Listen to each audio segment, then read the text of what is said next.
Allora, io sono Massimiliano, già lo sapete, e Fabio mi aiuterà perché la sua esperienza su applicazioni mobile non solo viene dal suo lavoro passato ma anche da quello attuale. E io ho pensato di dare a questo breve workshop un taglio più manageriale possibile, proprio perché la platea del software comunque è manageriale, quindi più che volevo fare una parte introduttiva su quello che sono le applicazioni mobile, ma la facciamo molto velocemente.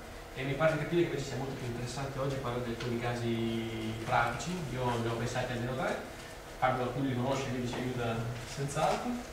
Io ho lavorato entrambi in data, bene, avete capito, penso tutti lo conosciamo abbastanza bene. Io in data sono stato senior project manager per diversi anni, mi sono occupato un po' di tutto quello che è stata la piattaforma Web 2.0 di Dada all'inizio della startup, quindi community e così via. Mi sono occupato di applicazioni mobile e fino a qualche settimana fa mi occupavo di quello che è il nascente Music Store di Dada, che non so se lo conoscete, immagino di sì, siete più iscritti, che è il concorrente del Tunes che stiamo cercando di lanciare, con numeri ancora bassi ma piattaforme interessanti. Facciamo un po' di pubblicità.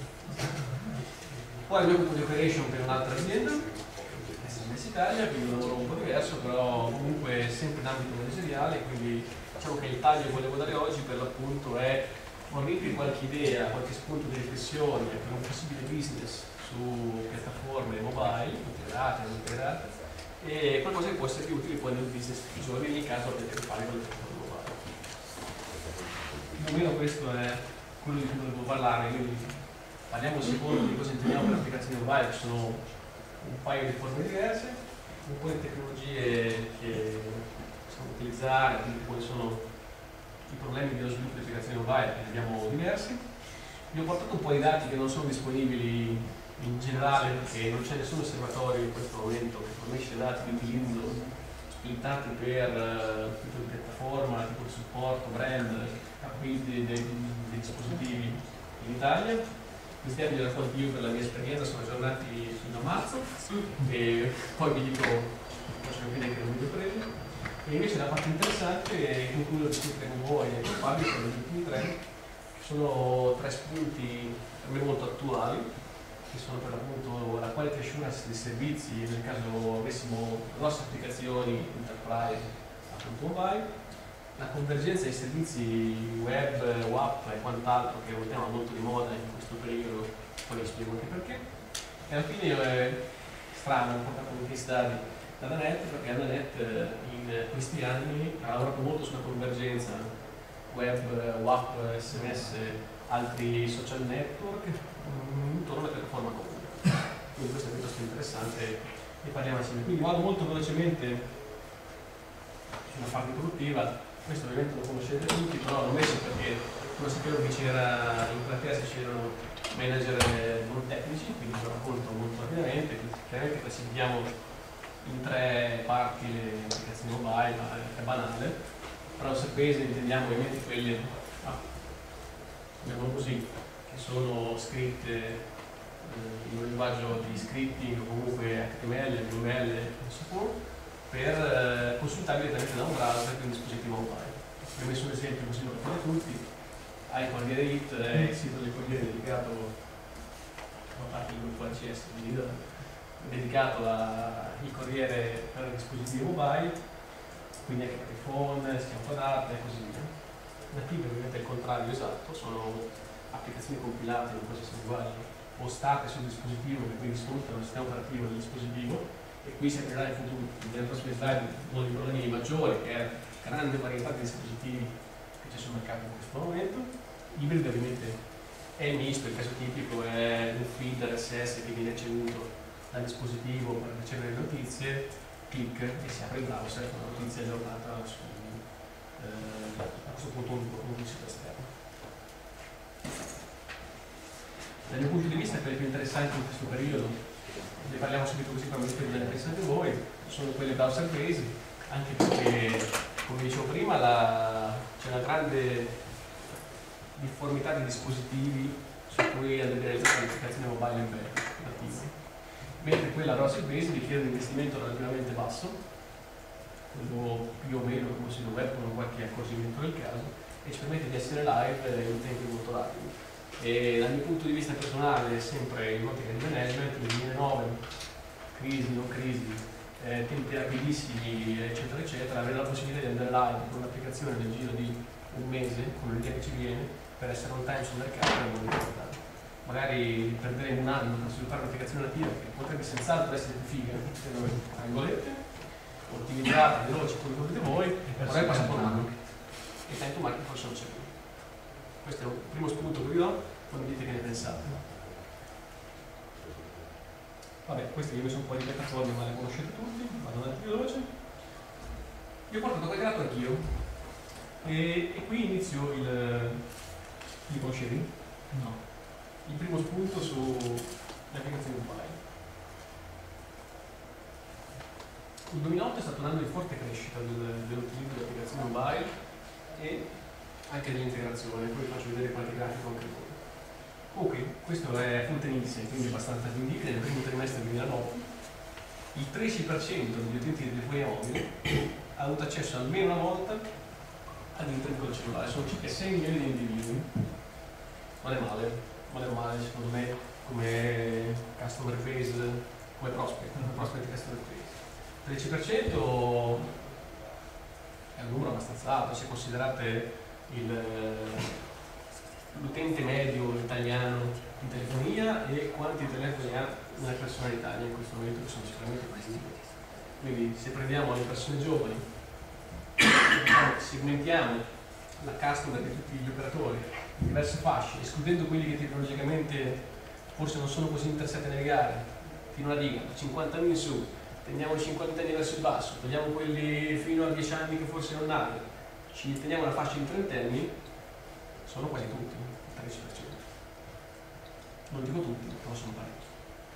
Quindi questo è il primo spunto che vi lascio nel mio ipotetico business sul mercato mobile.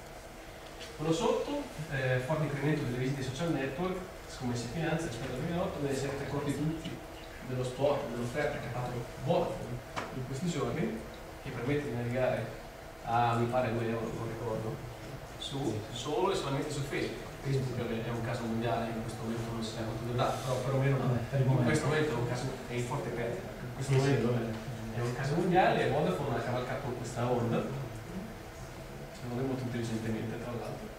Allora, a lei non costa veramente niente, perché in pratica si tratta di filtrare sul suo web gateway solo quel sito e mettere una tariffa diversa. L'investimento di Vodafone è stato zero, probabilmente, se non configurazione dei sistemi esistenti tra l'altro, e con un ritorno sui potenziali utenti mobile molto forte. Facebook Mobile è una delle applicazioni principali utilizzate sulle piattaforme RIM, BlackBerry and Company, e sulle piattaforme iPhone più scaricate. E tra l'altro è gratis, cosa che non c'è solo. E la potenzialità di questi siti ovviamente ora stanno ancora facendo proselitismo. Presto probabilmente potrebbero diventare, si parla di pagamento per le aziende, quindi la possibilità di inserire news in push aziende verso gli utenti finali, che chiaramente sarà il business di Facebook da qui a poco, perché altrimenti il loro modello non è sostenibile. Stanno parlando di ultime statistiche che ho letto per chi interessa il TCO di Facebook, ma è simile a Bollywood, si parla di aggiungere sui 10-15 set al giorno. Sì, per la pressione dei contenuti sui tempi. Esatto. Aggiungere fisicamente, quindi significa ingordinarli, spararli, mettere nel rack, configurarli, così. Non è banale. Il modello di costo ovviamente è insostenibile in questo momento per loro, perché gli ads che recuperano sono soltanto, immagino che si paghino la corrente, forse neanche. No, quindi dicevo che molte aziende non sono interessate perché i contenuti non sono validati e tecnicamente non vogliono mischiare il loro brand con contenuti non certificati, per cui è lo stesso problema che c'è YouTube. Allora ti racconto questa cosa, un esperimento di Facebook fatto recentemente è la segmentazione degli utenti della loro customer base sugli interessi, quindi non solo maschio e femmina, fascia d'età, appartenenza regionale, Italia, regione toscana e così via, ma anche sugli interessi che dichiarano dei gruppi e su quello che poi fanno effettivamente, su un sistema di intelligence molto particolare. Hanno fatto un panel su questi esperimenti pubblicando degli advertising mirati con dei toni assurdi nel senso assurdi, quindi probabilmente questo sarà studiato altissimo, oltre ogni immaginazione, aspettabile limite. Però sono esperimenti. Sì, un panel molto ridotto fatto negli Stati Uniti. Sì. però probabilmente si evolverà in questo senso. E dopo parliamo anche della convergenza mobile web di Facebook. Comunque in questo caso, scusa, si tratta di soluzioni fatte con applicazioni su Facebook? Sì, sui telefoni. Sì, certo, attualmente sì. Facebook ha anche la possibilità di caricare le app sul dispositivo mobile, quindi browser based. Però il principale utilizzo in questo momento sono su quei dispositivi che lo permettono embed perché possono fare push, a differenza del sito web. Io ricevo in push, tu che mi hai mandato un messaggio, cioè è il dispositivo che mi comunica che tu mi hai mandato un messaggio, non sono io che vado a vedere che ho un messaggio nuovo. E questa è la parte interessante della parte delle soluzioni embed. Perché poi comunque, anche se alcuni siti in realtà sono ottimizzati per essere gestiti, cioè, ora parliamo anche di questo. Se prendi 4 siti a caso dei più famosi social network e li navighi via web da un dispositivo, puoi suicidare. Perché non sono standardizzati Cioè, i dispositivi. Infatti penso che sarà sicuramente un tema che sì, è la croce degli sviluppatori. È il principale problema dove chiamano sfide. Vabbè, poi ovviamente sono importanti giornalisti più visitati, le notizie era più che ovvio. Questi sono alcuni aspetti chiave dal mio punto di vista. I telefoni è ripetitivo, i dispositivi mobili che stanno uscendo in questo momento sono sempre performanti. Se prendiamo l'iPhone, per me è un notevole caso di successo. Se prendiamo Android, che comunque sta cominciando a circolare, è ancora più interessante e forse ucciderà l'iPhone, ancora non si sa. Se prendiamo il BlackBerry per la fascia di utenza business aziendale, è incredibile come si può fare con questo dispositivo da gestire una rete vendita in diretta fino a vedere a giocare a poker. È abbastanza impressionante. Le reti mobili a questo punto con la tecnologia 3G sono sufficientemente veloci per supportare applicazioni anche complesse. I device comunque perlomeno ci sono tutte le fasce. Ora abbiamo parlato dei iPhone, RIM e Company che sono di fascia alta, i prezzi non stanno scendendo, ma ci sono dispositivi mobili fascia media, medio bassa, che permettono di accedere a internet, comunque navigare 3G eccetera, che sono comunque in discesa come prezzo. Quindi probabilmente il 13% che abbiamo visto prima neanche grazie a questo. Senza parlare che poi gli operatori stanno inventando di questo e quindi quando un operatore che sia Vodafone Team ti consegna il dispositivo sicuramente potete già navigare, senza che voi tra l'altro lo sappiate. Anche perché come le aree degli operatori mobili diciamo che sono ridotte sul mercato, sul segmento voce, quindi tendono a incentivare quanto più possibile gli utilizzi. E anche i servizi VAS, come ne sappiamo bene, esatto. I servizi VAS sono i private service, sono dalle suonerie che produce Dada fino a tutti quei add-on, chat e quant'altro che si paga col proprio traffico telefonico. Lo chiamano così, basta, private service. Per il valore aggiunto della suoneria? Per l'operatore il content service sono vari. Sì, però non è un servizio. Loro lo chiamano così, però sì. È un mercato strano quello, perché se pensi pagare 4 euro, cioè non so se sapete i prezzi, il pricing medio di una suoneria era 3-4 euro, quando per 30 secondi di musica incodata male, cioè quando chiunque con un minimo di abilità sul computer potrebbe fare un MP3 di 30 secondi e non pagarlo nulla. Nel passato io investivo sulle transazioni superiori a pagamenti di credito, quindi anche per me quello era.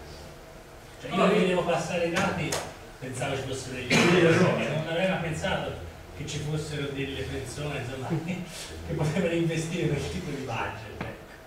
Beh, il discorso anche del data, tutti questi servizi, sì, si chiamano proprio così. Il concetto per l'operatore è duplice. Uno ha una revenue da il content provider che gli fornisce in base a quello che incassa la revenue. Due, ha il vantaggio che scala il traffico telefonico e quindi l'utente deve ricaricare, quindi l'operatore ha tutto da guadagnare da questo punto di vista. No, servizio. Per non parlare poi del business che c'è dietro, che ovviamente il metodo di pagamento si chiama SMS Premium, lo conoscerete immagino.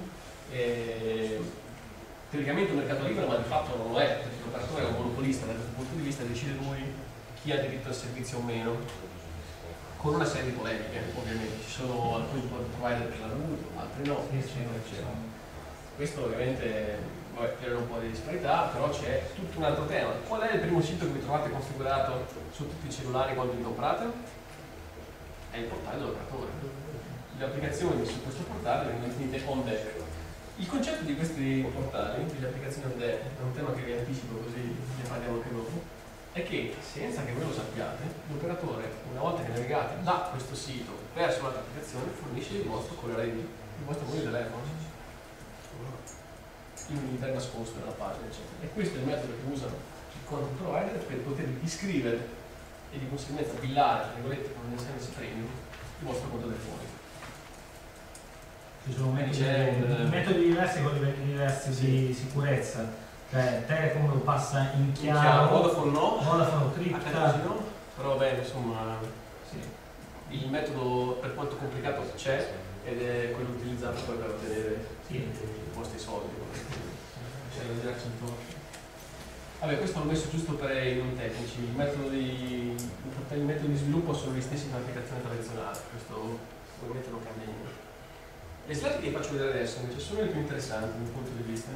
In questi anni, come vi dicevo, io ho raccolto un po' di dati su quella che è la penetrazione dei vari brand e le capability dei telefoni su diversi siti mobile che ho curato, che conosci anche tu, integrati con diverse aziende, non solo con data. Sono dati ovviamente che dovete prendere come indice di riferimento non numerico, infatti non l'ho messo, ma come grandezza spannometrica, quindi più grande vuol dire che è molto più importante. Poi vedremo. Facciamo un sondaggio. Quanti di voi hanno un Nokia? Strano. Questa è la piattaforma in Italia fino a settimana scorsa, per quello che riguarda me, per i siti che io conosco. Come vedete prima, non era un caso, io immaginavo, la fa da libera. Un altro spunto che volevo darvi a proposito di questa slide è che Nokia recentemente, nei giorni scorsi, ha firmato un accordo di standardizzazione della propria piattaforma, quindi molto probabilmente presto sarà possibile inserire il Nokia Store o comunque sviluppare applicazioni Nokia vanno bene su tutti i cellulari senza dover provare tutti. Questo è uno spunto che vi lascio. Sì, era ora, esatto. Questi sono i browser più diffusi, sempre per quello che riguarda me. Ovviamente anche qua Nokia, che ha come simbolo sul del suo browser Nokia, la fa la padrona. Sì, veramente frammentata. Sì. Questi sono i sistemi operativi dei telefoni. Questo dipende molto. No, sono distrutti. Questi sono i linguaggi di scripting supportati. Ecco, su questo mi interessa un secondo. Ovviamente noi abbiamo il vantaggio che il web gateway ci fa un po' da proxy e quindi possiamo in qualche modo sviluppare applicazioni browser based come se fossero un sito web in qualche modo. Tutti i web gateway più evoluti ci convertono automaticamente in HTML, in HTML, quindi in questo più o meno non ci preoccupiamo, a meno che devo usare cose particolari, Ajax non si può usare su web, ovviamente JavaScript è meglio di no, a meno che non avete terminali particolarmente evoluti. I cookie li supportiamo ormai dopo anni di lotte, però questo vi dimostra che comunque le capability del telefono sono ancora molto difformi. Questi sono dati aggiornati, quindi c'è di tutto, c'è anche iMovie, io non mi sarei mai aspettato di vedere. Io mi aspettavo le no, c'è un sacco di roba. Sì. Comunque vado veloce perché queste sono delle soluzioni che ci sono in giro, tenete conto. Voglio andare un attimo veloce che voglio arrivare a questo punto, arrivo, mi sono mancano 5 minuti qua, che questa è la più interessante dal mio punto di vista. Allora, tutte le aziende, tutti i siti più importanti di social network, comunque piattaforme di community, diciamo, comunque con una grande customer base, stanno tentando in qualche modo, quindi sia Facebook, ma Flickr, MySpace, ovviamente di fare in modo che l'utente abbia la percezione di una continuità del servizio quando non è fisicamente davanti a un computer, cioè in mobilità, quello che dicono loro. Questo significa che io posso continuare a usufruire, in questo caso prendiamo Facebook, che abbiamo citato, di tutti gli stessi servizi, ma non solo, di tutte le informazioni che ho messo su web e mi ritrovo su app, degli amici, dei messaggi e così via. Questo ovviamente aumenta quella che noi chiamiamo customer retention, cioè permettono di avere un tempo di navigazione, un tempo di funzione del servizio molto più alto che non avrebbero su web. Questo cosa comporta? Ovviamente possono vendere l'advertising a prezzi molto maggiori, oppure venderlo, cosa che altrimenti non farebbero.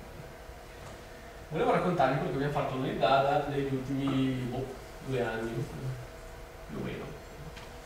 La piattaforma WAP di Dada è, diciamo che è stata scollegata fino a 2 anni fa. La piattaforma WAP serviva semplicemente Dada, quando ancora il suo core business era appunto il Value Added Service, per farvi scaricare un contenuto che veniva pushato in qualche modo sul telefono, per permettere a Dada di prelevare dal vostro conto telefonico un fee. Questo fee che era la suoneria che noi vi stavamo dando in abbonamento. Arrivava un SMS, un push, un SMS flash, in cui cliccando su questo link si finiva sul portale WAP e veniva scaricata la suoneria. Questo era lo stato fino a 2 anni fa. Una landing alla fine. Una landing page, una landing page WAP. Anche Dada sta cominciando, non è ancora finito, però lo sforzo di ottimizzazione è la sinergia fra tutte le possibili canali, la multicanalità si definisce. Quindi il concetto base è fare in modo che l'utente WAP, sia con l'applicazione web, sia con l'applicazione browser base, si ritrovi tutte le informazioni che aveva su web, anche su app e anche su altri siti a questo punto. Dada ha sviluppato anche apps su Facebook e il concetto è proprio quello di ritrovarsi la stessa cosa, quindi banalmente login, non devo logare 2 volte, c'è Facebook Connect, riesco a fare un corso login su tutti questo network di siti più importanti, ma alla fine che per ovviamente attirare traffico, le stesse informazioni che troverai sul web. Banalmente questo è servito, in particolar modo quando hanno lanciato la Community Music Store, ma vi faccio un esempio pratico. Se scarico un MP3 da web, vado su app, lo troverò nel mio history, potrò riscaricarlo di nuovo, potrò ascoltarlo, vado su Facebook, posso metterlo nel profilo, posso inviarlo a un amico, posso riascoltarlo e l'ho pagato una volta sola. Questo fa sì appunto che l'esperienza utente sia molto migliore, la customer retention sia molto migliore e anche il tempo di utilizzo del servizio sia 3 volte tanto praticamente. Scusa ti interrompo, però anche questo è, diciamo, è una cosa tipica del mercato italiano, perché all'estero, in America, ci sono dei portali che da molto tempo hanno questo. Io cito sempre il caso di emusic.com, che è il leader, uno dei leader della musica online negli Stati Uniti. Ha da molto tempo questo concetto di possesso definitivo dell'oggetto che hai comprato, quindi lo puoi scaricare, lo puoi distribuire, l'hai comprato una sola volta. Da qua non c'è ancora, perché tu puoi giocarci ancora per 2 settimane dopo che l'hai comprato, però insomma ci arriverà. Forse è per quello che mi Stati Uniti ha fatto l'accordo con la Sony. Ah, sai, sì. Ha creato una joint venture. Esatto, da US una joint venture con Sony e quindi le regole di business sono un po' diverse. E dimmi tu, 5 minuti? Saremo quasi a fine, anche perché se ci sono domande. Ok, allora facciamo che mi raccontate quello che volete sapere e poi a pranzo io comunque ci sono, quindi anche se siamo stati stringati spero di aver dato un po' di idee su quello che sono quello che è il mercato delle applicazioni mobile, che secondo me in questo momento è piuttosto interessante. Se qualcuno volesse intraprendere un business nuovo, questo probabilmente è quello più interessante da affrontare in questo momento. Questo è interessante, la quality assurance. Sì, la quality assurance io l'ho portata, tu la conosci bene, perché è il più grande problema dello sviluppo di applicazioni mobile, nel senso che, come dicevi tu, i dispositivi sono infiniti. Ora, il caso che vi porto io è sempre Dada, perché ovviamente il portale WAP lo abbiamo sviluppato per diverse country, diciamo 20 country. Ora, dall'Estasia. sì, vi lascio immaginare quanto può essere complicato trovare una piattaforma WAP indonesiana. L'ho seguito io. Tops. Allora, le SIM indonesiane noi le possiamo comprare. Punto. L'italiano non può avere SIM indonesiano. E la piattaforma Dada è ovviamente on deck, come vi raccontavo prima, quindi tu per trovarla devi accedere con una SIM indonesiana, perlomeno il roaming. Per essere sicuro dovresti andare in Indonesia, ti la verità. Però il roaming diciamo che la puoi trovare. Di lei, ma l'aeroporto. Sì, e questo lo fai una volta, se devi trovarlo ogni mese online, che banalmente sarà più o meno una volta a settimana, può essere un problema. Quindi, uno, le SIM non si compra, quindi come minimo devi avere o un contatto là che te le manda facendoti un favore o aprire una società. Questo è un ragazzo di strada. Esatto, noi abbiamo fatto così. Sì, un crowdsourcing ovviamente. 2 dispositivi indonesiani quali sono? Esatto. C'è H3G Hong Kong. Sì, H3G Hong Kong è un altro caso particolare, che è bestemmiato. ogni paese deve essere specificità assolutamente diverse dalle altre. I dispositivi che ci sono in giro bisogna assolutamente sapere qual è il più usato. Sono 50.000 tipi diversi, configurati in maniera assoluta, in lingua che non conosci. Ok? Perché tu non sai cosa c'è scritto su quella pagina web, se assembla, vuol dire iscriviti o vaffanculo, cioè non lo sai. E ti devi fidare di quello che è sul traduttore, a meno che non compri una persona. Quindi siamo già a prendere una persona in madrelingua, aprire una società e poi c'è un altro piccolo dettaglio. Sai, sono un fuso orario un po' diverso. Che fai? Obbligo una persona a stare di notte a provare il sito web perché finché non ti dicono che va tutto bene? Sì. E poi ci sono i rapporti con gli aggregatori anche che non sono. Sì. Gli aggregatori sono praticamente per non doversi connettere con 50 operatori diversi, ci sono delle società che forniscono l'aggregazione a questi operatori e quindi anche lì ci sono delle difficoltà non indifferenti per fare il testing dell'integrazione. Sì, perché il livello tecnologico dell'Indonesia, se dobbiamo fare questo esempio, è medio basso in questo momento, quindi per quanto possono parlare con noi o con una persona esperta in inglese, perché comunque si sente di parlare in inglese. Band English. Sì, simili English. English. Non è comunque banale farsi capire e capire dove sta il problema. Loro sicuramente diranno che è colpa vostra. Questo l'operatore di default da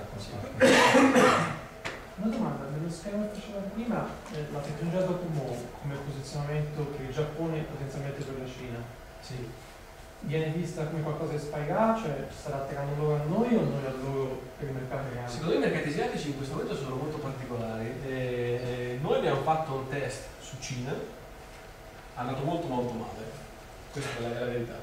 Il business cinese secondo me in questo momento non è capibile da persone che non sono cinesi. Ci sono problematiche legali ma che per me sono assolutamente inaffrontabili in questo momento, hanno delle pretese da stato di terrore praticamente. E il Giappone è un caso un po' diverso, molto più evoluto, e Docomo probabilmente è leader in questo momento, quindi dipende come saprà giocarsi nei consorzi internazionali dal punto di vista. È un mercato difficile, anche Vodafone Sì. si è ritirata completamente dal Giappone, ha Sì, venduto tutto perché era una. I mercati asiatici in generale sono difficili, quelli che riusciamo invece a sfruttare sono quelli sia asiatici ma un po' più orientali. L'Indonesia da questo punto di vista India anche India sono un po' più occidentali da questo punto di vista e si riesce a lavorarci, anche grazie ai operatori che fanno un po' da filtro rispetto a quello che poi è il customer base. Una cosa che purtroppo mi sa che non c'è stato tempo di parlare, il discorso dei micropagamenti, Yes. che io banalmente tempo fa avevo avuto un'idea, ho detto bellina questa idea, vediamo un po' come di affrontarla con i micropagamenti. La domanda molto semplice che ti faccio è possibile adesso, oggi come oggi, con i prezzi che ci sono, trovare una soluzione a basso investimento per fare business con i micropagamenti? Partendo da zero? No. Infatti. Zero, ma non te lo fanno fare, non è che. È restrittivo ormai. Sì, non c'è verso. O sei un operatore di quelli che sono già acquisiti sul mercato, che si contano, ok? Quindi Dada e Buongiorno. Ma ci sono restrizioni anche per gli operatori grandi. Sì, assolutamente. E comunque come la fa da appunto, ti rimbalza sempre lì alla fine. Sì, cioè, per rifare gli investimenti veramente incredibile. E comunque non ci riesci. Questo sta un po' ammazzando il famoso discorso del micropagamento che qualche anno fa doveva essere un po' il futuro del mobile, no? Mi ricordo. Sì, e poi ci troviamo anche con una situazione dimenticata in italiana, che il problema del micropagamento vuol dire che tu, operatore mobile, devi essere una banca, nessun altro soggetto in Italia non può dare soldi. Questo è dato il grosso scoglio. Si poteva risolvere ovviamente legislativamente parlando, con quello che vogliamo, con dietro a fondo, ti autorizzo, quello che ti pare, non è mai stato affrontato. Anche perché la fiducia nei confronti degli operatori da questo punto di vista, dopo l'esperienza VAS, è nulla, proprio nulla. Cioè, chi si fida di loro? Hanno fatto veramente, adesso non per parlare, ma li conosco abbastanza bene, il bello e il cattivo tempo.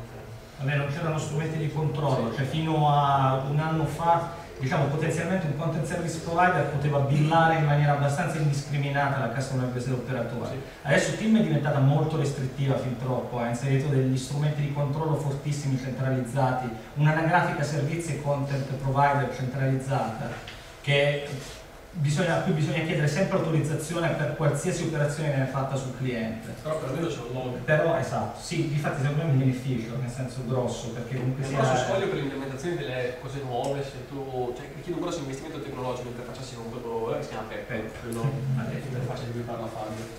però è una garanzia più evidente, è inutile, lì ci sono il log di tutte le transazioni, se qualcosa è andato male, se ho fatto 4 billing al posto di uno e ti dico no, non è vero, perché dici così? E lì c'è la prova, è così, quindi vuoi dare, fine. E anche un'interfaccia più commerciale service. O questo orientamento dovuto per esempio alla pressione dell'autorità? Io penso più alla pressione dell'autorità, perché quando l'autorità sia ancora incompetente da questo punto di vista, non sono preparati ad affrontare queste nuove tecnologie. Ma non ci sono linee guida omnibus Il ancora? CASP sì, l'ho notato, ma risulta solo da Google. Anche perché l'Agicom sta diventando abbastanza pressante questo per quanto riguarda prevenzione di shock, comunque informazione di quella della transazione. Sì, senz'altro. Da cui va incontro di clienti. Hai letto le giunte qualche mese fa, insomma, anche a data. E a volte sono giustificate dal punto di vista, lo fanno più come te l'avevo detto, basta. A volte sono giustificate. In aziende che data ci hanno lavorato molto, per la verità, per esperienza. Non è più compliant. Ora perché è perfettamente compliant. Magari pecca un po' in comunicazione, cioè dovrebbe vedere più chiaramente il fatto che quanto costa a settimana, mese o così via. Poi sembra un po' una contraddizione, Sì. perché da un lato si dice cerchiamo di fornire più servizi e dall'altro si dice no, limitiamo le partenze. Sì, infatti è un tema... Probabilmente anche perché deve maturare il mercato, È un è tema un altro molto soprattutto di traffico secondo me dati. il deve maturare, deve cambiare. Il mercato VAS finirà, probabilmente con le sue vie o destinato a morire molto presto. In Italia sta già morendo, ovviamente ci sono paesi meno evoluti dove questo ancora sta funzionando, ma che la curva ovviamente è questa qua, non c'è nessun dubbio. E secondarità o i micropagamenti, magari, questo sarebbe molto buono per il mercato, o qualcosa di diverso. Sicuramente dovrà essere aperto altri operatori, credo che anche l'antitrust poi arriverà una sentenza, non è possibile che ci siano 4 o 5 provider che hanno l'esclusiva di questa cosa. A giudizi sindacali degli operatori. Niente, mi sa che Luca ci caccia e io comunque sono qua, se non avete anche domande pranzo, io ci sono.